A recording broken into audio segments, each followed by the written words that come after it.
Oi pessoal, tudo bem? Eu sou o Gustavo, esse é o canal Redes e Poder no Sistema Internacional e hoje a gente vai falar a respeito de uma grande represa que está sendo construída pelo governo da Etiópia que está causando muitas tensões com os governos do Sudão, do Egito e dos países árabes.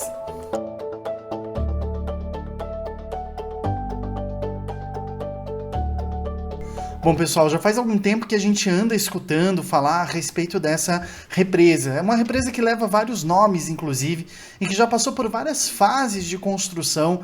Uma vez que ela está sendo construída, aí já faz 10 anos, desde 2011, ela está sendo construída ali na Etiópia, e ela é conhecida como Represa Renascença, Represa do Renascimento, ainda a Grande Represa do Renascimento Etíope, né? E, às vezes, as pessoas também se referem a ela como GERD ou GERD, né? G-E-R-D, que é, na verdade, esse nome, né? Grande Represa do Renascimento Etíope, formando aí uma sigla em inglês, né? Vocês podem ouvir e encontrar falando a respeito disso com esse acrônimo, talvez, ou essa sigla, né? G-E-R-D. Ela é uma barragem de gravidade que está sendo construída, como eu disse, desde 2011, no Rio Nilo Azul.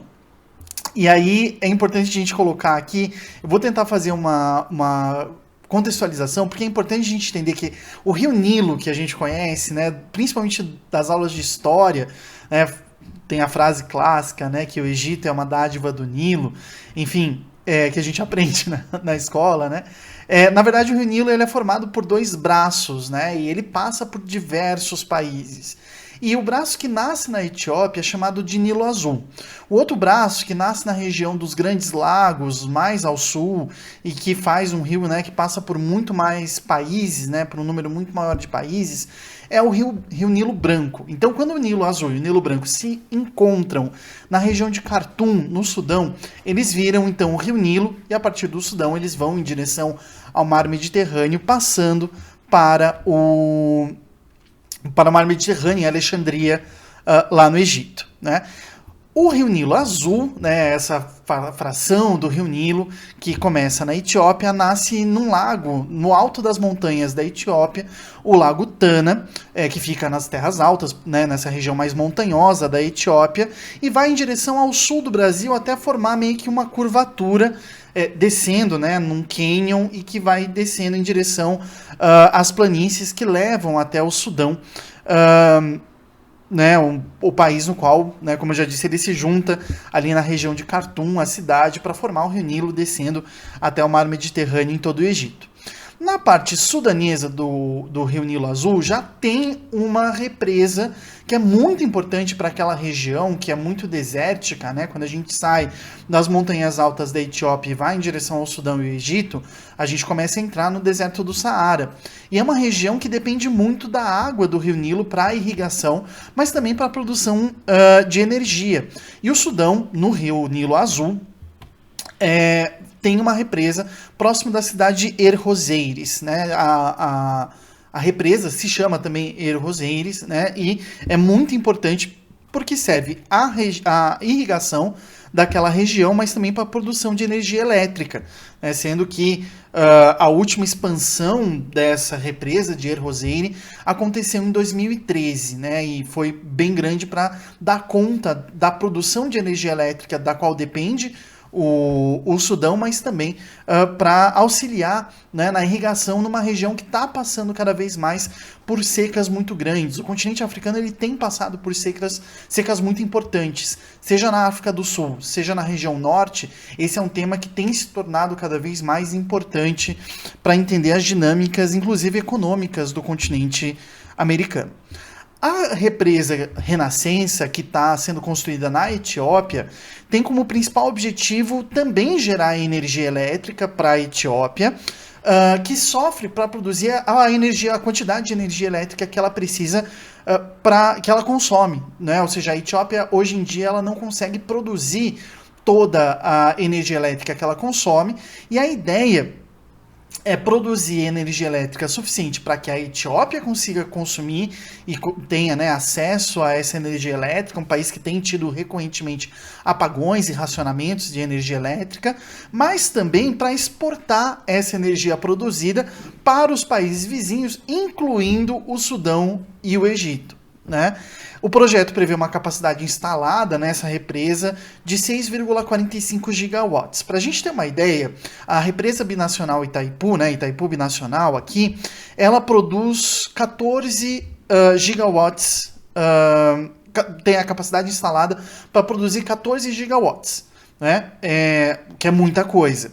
A segunda maior usina hidrelétrica que vai se tornar a segunda maior, que por enquanto é a primeira, né, a maior usina hidrelétrica já instalada na África, é a usina de Assuã, no sul do Egito, que tem uma capacidade instalada de produção de 2 gigawatts.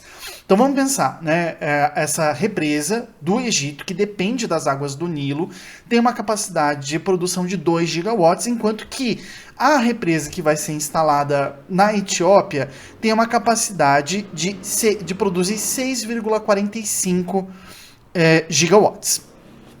O que acontece? Assuã, no Egito, a represa de Assuã, também utiliza as águas do rio Nilo, assim como Errozeires, no Sudão, utiliza as águas do rio Nilo Azul, né, que é o afluente onde está sendo construída essa represa pela Etiópia desde 2011.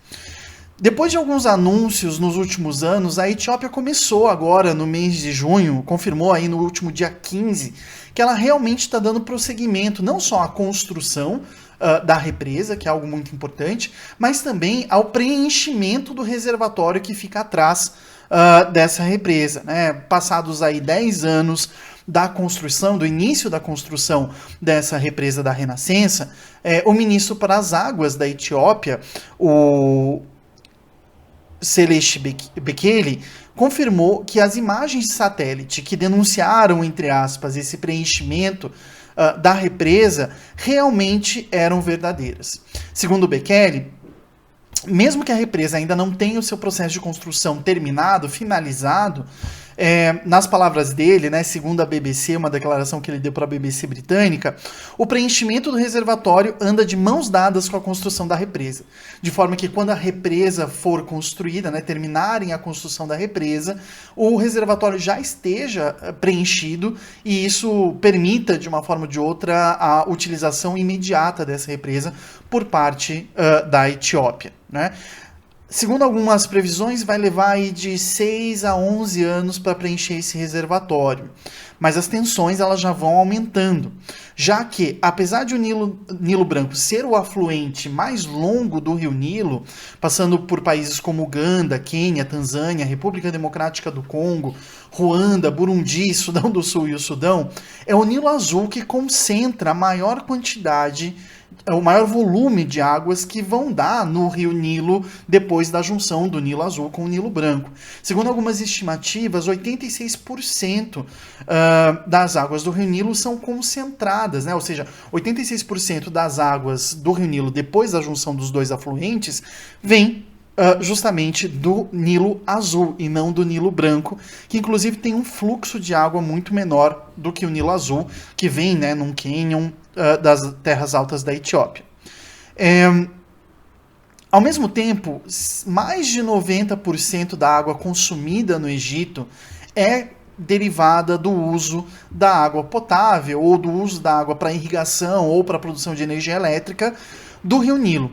Algumas estimativas aumentam esse nível de dependência para 99%. Então a gente tem aí entre 90% e 99% da água consumida no Egito derivada justamente das águas do rio Nilo, o que coloca o país em extrema vulnerabilidade, dependendo de qualquer variação nesse volume de águas do rio Nilo, num período em que as mudanças climáticas elas estão se fazendo cada vez mais presentes e cada vez mais visíveis, né, tendo efeitos cada vez mais práticos na nossa realidade cotidiana.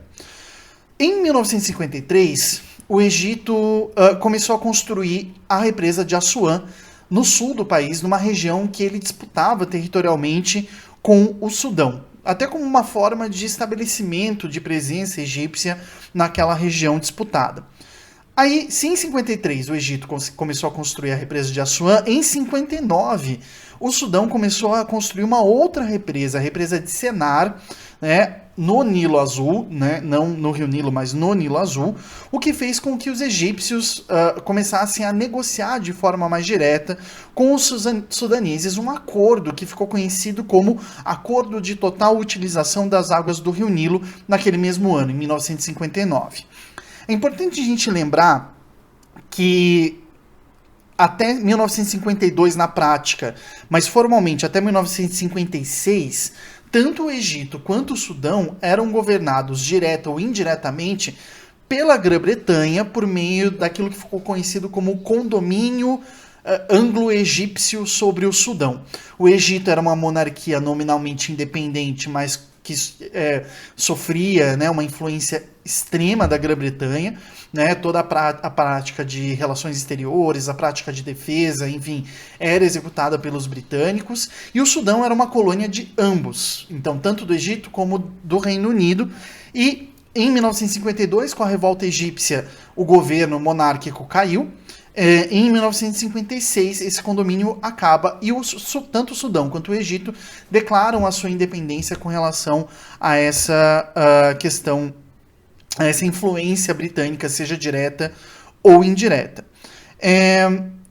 Esse período foi um período bem longo de dominação britânica, porque ele aconteceu entre 1899 e 1956. Durante um período muito grande, né, da formação mesmo desses países, eles foram controlados de forma colonial, indireta ou direta, indireta no caso do Egito, direta no caso do Sudão, pelos britânicos.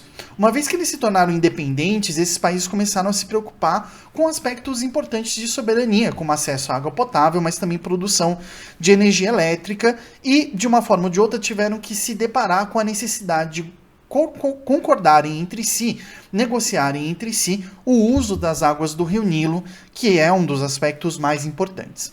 Por sua vez, a Etiópia, ela começou a partir dos anos 2000 a ser um ator muito importante na realidade do uso da água, né? Depois do referendo de 1981, o referendo constitucional lá na Etiópia, e a estabilização tanto da Etiópia como do conflito somali, que ficou mais restrito mesmo ao território da Somália, o país pôde, de uma forma ou de outra, estabelecer as bases institucionais a partir das quais começaria a atuar. Até 2000, a Etiópia havia construído cerca de 200 represas pequenas no curso do Rio Nilo Azul, utilizando 200 pequenas barragens no Rio Nilo Azul, e desde o acordo entre o Egito e o Sudão de 1959, é o primeiro país a oficialmente, jurídica e politicamente, reclamar direitos sobre a água do Rio Nilo. Para a gente ter uma ideia, a irrigação de metade das terras aráveis da Etiópia causaria uma redução de 15% no volume das águas que descem em direção ao Sudão e ao Egito, que desde a fase da construção dessa grande represa, da represa da Renascença, tem se oposto firmemente à sua construção. Mais recentemente, isso, e principalmente devido a esse último processo, esse processo final de construção e de preenchimento do reservatório da represa, a gente tem visto um movimento muito maior e que tem envolvido muito mais países. O Sudão e o Egito, chegaram a demandar que a Etiópia, de uma forma ou de outra, dentro do escopo da União Africana, encontrasse algum tipo de solução possível que não afetasse tanto os três países. A Etiópia não deu resposta com relação a isso, e a partir daí esses dois países começaram a fazer movimentos que, de uma forma ou de outra, levassem esse tema para outras esferas, outras escalas do sistema internacional. Então, em que pese a longa presença desse tópico de discussão entre Egito, Sudão e Etiópia, foi nos últimos meses que a gente conseguiu ver que realmente o Sudão e o Egito começaram a levar esse tópico, esses temas, para serem discutidos em âmbitos mais elevados da comunidade internacional. A gente já falou aqui no Redes 22, no ano passado, sobre o conflito entre o governo central da Etiópia e os representantes da região de Tigray, no norte da Etiópia, Tigré, né, em português. Também é importante lembrar que as eleições na Etiópia, que tinham sido postergadas no ano passado em razão da pandemia, ocorreram nesse ano, em 2021, só que algumas regiões do país suspenderam as eleições e não houve eleições regionais na região de Tigré. Por que eu estou falando dessa questão? Porque ela é muito importante para a gente entender a rapidez com que o governo etíope está tentando produzir ou construir terminar, né, essa fase, ou dar início à fase de preenchimento do reservatório dessa represa. Porque, de uma forma ou de outra, o primeiro-ministro etíope, o Abiy Ahmed, ele está enfrentando uma pressão muito grande por causa de uma série de acusações de crimes de guerra cometidos na região de Tigré, e ele tem que, de uma forma ou de outra, dar uma resposta para o seu eleitorado e continuar o seu processo de unificação da Etiópia. A gente falou sobre isso lá no Redes 22, que a Etiópia ela se forma como uma federação étnica, tem toda uma característica específica, inclusive de formação do parlamento. Né? E o primeiro-ministro, Abiy Ahmed, tem perdido força política desde que ele começou essas intervenções na região de Tigré.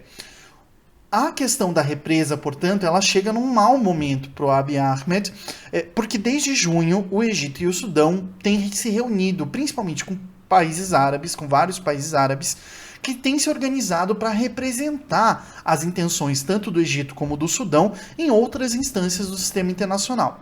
Levando em conta a ameaça existencial que a falta de acesso à água pode gerar, né, o Egito e o Sudão entraram num consenso, né, para agirem, como eu disse, tanto em conjunto como para acionar outras instâncias para além da União Africana, escopo no qual, né, uma instituição que a Etiópia que a Etiópia faz parte, a sede da União Africana fica em Addis Abeba, mas a Etiópia se sentiu no direito de não responder às demandas feitas ali naquele âmbito. Por que isso é tão importante? Porque, como eu disse, o Egito depende da água do Rio Nilo, e o Sudão do Sul depende também dos recursos hídricos, tanto para irrigação quanto para geração de energia, num país que também está passando por um período pós-revolucionário. Como no caso da Etiópia a gente tem problemas de política interna afetando, né, conflitos internos armados, inclusive afetando a situação relacionada a essa represa, também no caso do Sudão a gente tem. Porque o Sudão, né, há 10 anos atrás, exatamente perdia o Sudão do Sul. Né, aquele território do Sudão do Sul, em razão dos crimes de guerra cometidos, né, pelo então ditador do Sudão, na região de Darfur, principalmente, mas também no sul do Sudão, houve um movimento internacional pela independência daquela região do sul, formando o país mais recentemente reconhecido, né, pela Organização das Nações Unidas, que é o Sudão do Sul, e as revoluções que derrubaram esse ditador, né, prometeram de uma forma ou de outra trazer uma melhor qualidade de vida para distintas populações dentro do território do Sudão. Algo que o Conselho de Ministros, né, esse novo método de governar o país, tem que responder e que envolve também, queira ou não, a administração das águas. Então, agora, no meio de junho, a Liga Árabe, né, foi acionada pelo Sudão e pelo Egito, numa reunião de ministros das relações exteriores, em que esses países solicitaram que a Etiópia buscasse caminhos diplomáticos para resolver essa questão. Foi nessa oportunidade que pela primeira vez foi citado o papel do Conselho de Segurança da ONU em intervir em situações, em questões que de uma forma ou de outra podem afetar a instabilidade e a paz internacionais. Como a gente sempre lembra aqui, é uma das funções inscritas, né, aqui na Carta das Nações Unidas. Eu nunca consigo fazer isso. Vocês veem que eu tenho um pouco de dificuldade, mas está aqui, né? Na Carta das Nações Unidas, a gente tem justamente essa questão como a estabilidade, a função principal do Conselho de Segurança da ONU. Ali, deixa eu ver aqui rapidinho, no capítulo a respeito do Conselho de Segurança, que é o capítulo 5, a gente tem ali no artigo 4º justamente as funções e poderes do Conselho de Segurança, em que se diz lá que a responsabilidade primária desse conselho é manter a paz internacional e a segurança. né? Então, esse aspecto de manter a paz e a segurança, ele é muito importante, justamente porque ele traz a questão de que um conflito por água pode ser agora um conflito que entra no radar do Conselho de Segurança para ser definido como um conflito que pode levar, né, uma disputa que pode levar a um aumento das tensões e, inclusive, uma ação militar, caso não seja resolvida de forma diplomática. Então foi nessa oportunidade que pela primeira vez se falou em levar o tema ao Conselho de Segurança, sendo que no último dia 22 de junho, terça-feira dessa semana, o Sudão solicitou formalmente ao Conselho de Segurança que faça uma reunião para debater justamente esse tema da construção dessa represa, né, e os impactos que isso pode causar, não só ali para o Sudão e para o Egito, mas para a estabilidade e a segurança da região. Nesse pedido, a ministra das Relações Exteriores do Sudão, a Mariam Sadiq Al-Mahdi, disse que a represa representa uma ameaça existencial para milhões de pessoas em ambos os países. E, nas palavras dela, exacerbando o caráter da disputa e colocando em risco a paz e a estabilidade regionais e internacionais. E vocês percebem que nos termos da carta dela aparecem justamente as funções do Conselho de Segurança, tentando construir uma leitura em que o Conselho de Segurança não possa fugir à sua responsabilidade de debater esse tema, né? Que acho que seria um tema, um caso inovador de debater a construção de represas como um tema, né, de estabilidade e segurança internacional. O Sudão e o Egito concordaram entre si para atuar de forma internacional em razão desse tema. E com as recentes eleições para o Conselho de Segurança, a gente vai passar a ter 3 países africanos, um árabe e um muçulmano europeu, que é a Albânia, entre os 10 membros não permanentes, tendo uma possibilidade, a partir de 2022, do tópico ser abordado em razão da presença de tantos países que acabam, de uma forma ou de outra, sendo afetados por esse tema. Eu queria trazer essa questão por 2 principais motivos. Primeiro, porque é um conflito em construção. Segundo, 3 motivos, vai. Segundo, porque ele já conversa com um conflito que está acontecendo, que é essa guerra civil que está acontecendo no norte da Etiópia. E em terceiro lugar, porque vai ser muito importante a gente observar qual vai ser a reação do Conselho de Segurança. Justamente porque a gente vai entender exatamente o que esse conselho compreende como seu ou não. Claro que há toda uma questão de relações de poder, tem o poder de veto dos países permanentes com relação a algum tema, algum tópico, mas eu acho que vai ser difícil escapar dessa discussão, principalmente no momento em que o governo Biden e o governo Xi Jinping, né, nos Estados Unidos e na China, respectivamente, tentam de uma forma ou de outra acalmar os ânimos para diminuir as tensões em diferentes conflitos internacionais ou diferentes pontos de tensão. Então acho que é uma questão importante para a gente observar, e caso tenha alguma atualização a respeito desse tema, e se vocês tiverem interesse, avisem a gente aqui nos comentários que a gente traz, né, novidades e novos temas a respeito disso, um tema bem geopolítico, porque mexe com capacidade instalada, com recursos naturais e a relação política entre diversos países. Tá bom, gente? Espero que vocês tenham gostado e até semana que vem.